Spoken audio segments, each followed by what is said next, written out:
बिल्कुल अंधेरा था। यह बर्फीले तूफान के ठीक बाद का समय था और मैं एक रेल पटरी की ओर जा रहा था। तभी मुझे एक रोशनी दिखाई दी। यह सामने आ रही एक ट्रेन थी जो अचानक पहुंची और यह चौथे पिंडों से टकराती है, लेकिन मुझे एक खरोच भी नहीं आई। मेरा पालन पोषण एक यहूदी घर में हुआ था। मेरे पिता जर्मनी में हिटलर के अधीन बड़े हुए और वो दर्द भरी रात उन्हें याद है कि उनके पिता कैसे उन्हें मलबे के बीच से ले जा रहे थे। उन्होंने उसे कहा, हमें तुम्हें यहाँ से बाहर निकालना होगा, और अंततः कैसे भी करके उसे इंग्लैंड जाने वाले ट्रेन में डाल दिया। और वो खुद वहीं रहकर दूसरे यहूदियों को वहाँ से बाहर निकालने में मदद करने लगा, और इसके बाद वो वहाँ से चमत्कारिक ढंग से बच निकला। मेरे पिता को एक यहूदी परिवार ने कॉलेज जाने के लिए स्पॉन्सर किया और उसने रसायन शास्त्र का अध्ययन किया और फिर पीएचडी प्राप्त करने के लिए वह अमेरिका आया, जहाँ मेरी माँ भी रसायन शास्त्र में पीएचडी कर रही थी। वे प्यार में पड़ गए और उन्होंने शादी करने का फैसला किया।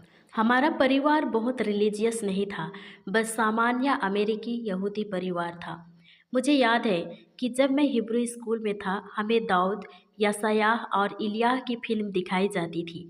परमेश्वर के बारे बाइबल में जो कुछ बताया गया था उसमें वह बहुत वास्तविक थे। उन्होंने लोगों से बातें की, उनके जीवन को प्रभावित किया, चाहे वह मूसा और जलती हुई झाड़ी क्यों ना हो, या अब्राहम को ईश्वर द्वारा बुलाया जाना, इज़राइल के जीवित ईश्वर या बाइबल के ईश्वर। और मैं जो सिनागोग या यहूदी आराधनालय में जो देखा, इनके बीच एक बड़ा अंतर था, क्योंकि मैंने कभी किसी को यह कहते हुए नहीं देखा कि परमेश्वर ने मेरे जीवन को बदला है। सब कुछ परंपरा के आधार पर ही था और लोग इसलिए सिनागोग जाते थे क्योंकि वे यहूदी हैं। एक बार हम योम किप्पुर गए थे और इसके अंत में लोग यह कहते हुए बाहर नहीं आए कि हाँ, मेरे पाप धुल गए हैं, या लोगों के पास परमेश्वर की वास्तविकता या उसके आश्वासन या उसकी उपस्थिति या जीवन बदलने वाली शक्ति का कोई बोध नहीं था जो कि बाइबल में है। इसलिए मैं पूरी बात पर सवाल उठा रहा था, मन ही मन सोच रहा था कि मैं कैसे जानूं कि ईश्वर है। मुझे सबूत नहीं दिखते। मैं कैसे जानूं कि वह मौजूद है। मैं कैसे जानूं कि हम ही पहले लोग थे जिसने पाया कि ईश्वर है, जो हमें सिखाया गया था। मुझे लगा ईश्वर है यह अच्छा हो सकता है, लेकिन वह ईश्वर नहीं है जिसके विषय में लोगों ने मुझे बताया है। मैंने ठाना कि अब मुझे अपने हिसाब से ईश्वर को खोजना होगा।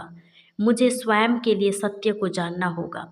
मैंने हर विषय पर किताबें पाने की कोशिश शुरू कर दी।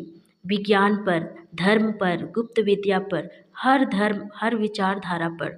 जो कुछ भी मैं कर सकता था मैंने किया। और एक दिन मैंने एक किताब उठाई जिसमें इज़राइल की भविष्यवाणियाँ थी कि यहूदी लोग पृथ्वी के छोर तक बिखर जाएंगे और फिर वे अंत के समय में वापस इज़राइल की भूमि पर एकत्र होंगे और पूरी दुनिया इज़राइल और मध्य पूर्व के विवाद पर ध्यान केंद्रित करेगी। और मैंने तो ऐसा कुछ कभी नहीं सुना, लेकिन ये सारी चीज़ें हुई। यह मेरे होश उड़ा दिए और मुझे नहीं पता था कि बाइबल में ये सारी भविष्यवाणियाँ हैं। और मैं एक ऐसे व्यक्ति के रूप में जो कि वैज्ञानिक दृष्टिकोण का था, मैं इसके खिलाफ बहस नहीं कर सकता था।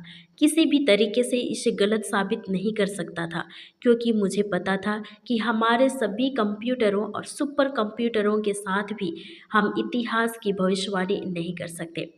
फिर मैंने यहूदियों की भविष्यवाणी पढ़ना शुरू कर दिया। मीका में यहूदी मसीहा की भविष्यवाणी में कहा गया है कि वह बेतलहम में पैदा होगा, और मैं सोचता हूँ कि बेतलहम तो कैथलिक है, यह हमारे बाइबल में कैसे आया। और फिर मैं जकरिया में मसीहा के बारे में पढ़ता हूँ कि वह यरूशलेम में एक गधे पर सवार होकर आने वाला है।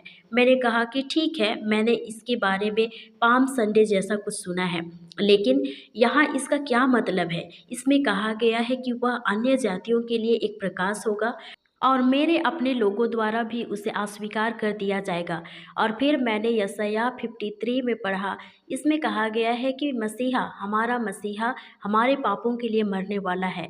मैंने हमेशा सोचा था कि यह कैथोलिक है, यह यहूदी नहीं है, लेकिन यह स्पष्ट रूप से लिखा था। मैं इसे स्वीकार नहीं करना चाह रहा था, लेकिन आर्ग्यू भी नहीं कर पा रहा था। मैंने कहा ठीक है, अगर यीशु यहूदी शास्त्रों में है तो मुझे नए नियम या नई वाचा के शास्त्रों में कुछ यहूदियों को देखना होगा। इसके बाद मैंने नया नियम जो हमारे लिए निषेध था, मैंने इसे खोला। मैं अपेक्षा कर रहा था कुछ विदेशी बातों की, लेकिन जब मैंने यीशु मसीह की वंशावली पढ़ी, यीशु दाऊद के पुत्र, अब्राहम के पुत्र की वंशावली और फिर सारे यहूदी नाम, जब मैं इसे पढ़ रहा था, देखता हूँ कि यीशु फिर से यहूदी शास्त्रों से उद्धृत कर रहा था। और बस यही वह है जो मैं मसीहा से अपेक्षा करता हूँ, और यह स्पष्ट रूप से इज़राइल का समर्थन करता है।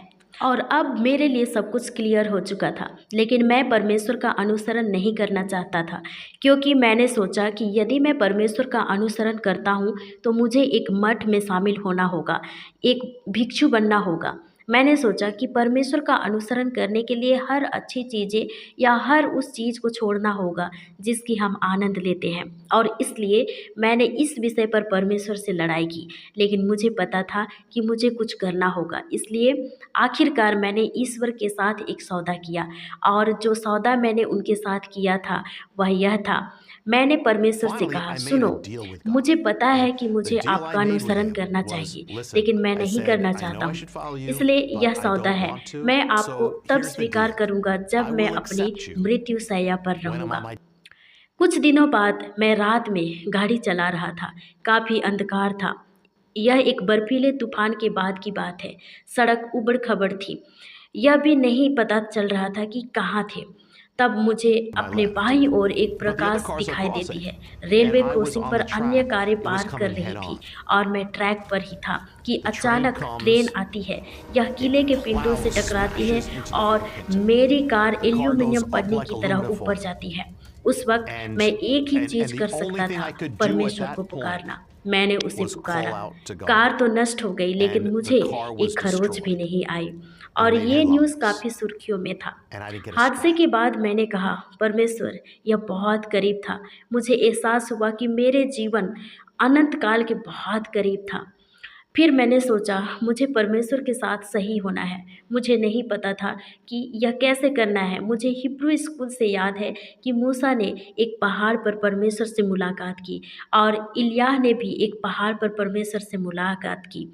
मैंने कहा, फिर तो मुझे भी एक पहाड़ खोजने की ज़रूरत है। लेकिन काफ़ी रात हो चुकी थी, मुझे कोई पहाड़ तो नहीं मिली। मुझे एक चट्टान मिली। मैं चट्टान पर घुटने टेक कर कहा, प्रभु, मैं मसीहा के नाम पर आपका हूँ। मैं जानता हूँ कि वह मसीहा है। मेरे जीवन में आओ, मुझे शुद्ध करो, मुझे क्षमा करो और मुझे नया बनाओ और मुझे आगे बढ़ाओ, और मैं इसी क्षण से आपका शिष्य बनकर आपका अनुसरण करता हूँ। मुझे याद है कि पहले सप्ताह मैंने कुछ अलग महसूस किया, बहुत हल्का महसूस किया। यह वास्तविक था। उन दिनों मैं कॉलेज जा रहा था और मैं एक फैक्ट्री में एक सुरक्षा गार्ड के तौर पर काम कर रहा था। एक दिन वहाँ के एक सफाई कर्मचारी मेरी तरफ देखता है और कहता है कि तुम्हारे साथ क्या हुआ? तुम चमक रहे हो। मैं सच में चमक रहा था, क्योंकि मैं फिर से पैदा हुआ था। जब आप मसीह में उसका अनुसरण करते हैं, तब आपका जीवन वैसा बन जाता है जैसा होना चाहिए था। मेरे माता-पिता को कई तरीकों से पारंपरिक रूप से परवरिश मिली थी, जिसके कारण वे यीशु पर विश्वास नहीं कर सकते थे। इसलिए एक दिन मैंने उनसे बात की और मैंने कहा कि मैं आपके लिए एक शास्त्र पढ़ने जा रहा हूँ, और मैंने पढ़ा कि मसीहा का बेतलहम में जन्म हुआ। उन्होंने कहा, ओह! ये तो यीशु है। हम श्योर हैं, यह नया नियम है। मैंने पढ़ा, वह हमारे पापों के लिए मरा। उन्होंने कहा, ये भी नया नियम है। मैंने कहा, अन्य जातियों के लिए प्रकाश। उन्होंने कहा, नया नियम। गधे पर सवार। उन्होंने कहा, नया नियम। फिर मैंने कहा कि मैंने जो कुछ भी पढ़ा वो यहूदी शास्त्रों से था, जो आने वाले मसीहा के बारे में कह रहा था। और इसके बाद वहाँ एकदम सन्नाटा था, और मेरे पिता ने कहा कि इसका कोई मतलब नहीं है। आप नए नियम में जो पढ़ रहे हैं वह बस एक रब्बी है। एक रब्बी केवल यह कह सकता है कि क्या उचित है और क्या अनुचित, लेकिन मेगा रब्बी या ग्रैंड रब्बी वही है जो अशुद्ध को शुद्ध करे और लोगों को आध्यात्मिक रूप से इज़राइल का संतान बना सके। देखें कि इज़राइल की अंतिम आशा क्या है। तनाक की अंतिम आशा हिब्रू शास्त्र के अनुसार परमेश्वर और मनुष्य हमेशा के लिए एक साथ हो जाएंगे। यह एक वाचा के बारे में है। वाचा परमेश्वर और मनुष्य, और इसका अंतिम परिणाम क्या है? इसका परिणाम है कि प्रभु परमेश्वर आएंगे और हमारे साथ एक हो जाएंगे, जिससे वे हमारे दुखों को जान सके, हमारी पीड़ा समझ सके और हमारे हर पापों को जानते हुए भी हमारे साथ एक हो सके। यही मसीहा है। यीशु मनुष्यों में परमेश्वर का मिलन है। सुनिए, आप अपने आप के लिए खोजें। मैं खुद एक वैज्ञानिक दृष्टिकोण के साथ बड़ा हुआ हूँ, यह कहने के लिए कि शोध करें कि क्या कुछ सच है या नहीं। आज यह धर्म के बारे में नहीं है, यह परंपरा के बारे में भी नहीं है, यह इस बारे में नहीं है कि लोगों ने आपको क्या बताया। याद रखें, अंत में यह केवल आपके और परमेश्वर के बारे में होगा। इसलिए खोजो और तुम पाओगे, खटखटाओ और दरवाज़ा खोला जाएगा, मांगो तो दिया जाएगा। परमेश्वर खुद को आपके सामने प्रकट करने के लिए मौजूद है। उसे खोजो और तुम पाओगे। And you shall find. Knock and the door shall be open. Ask and it will be given.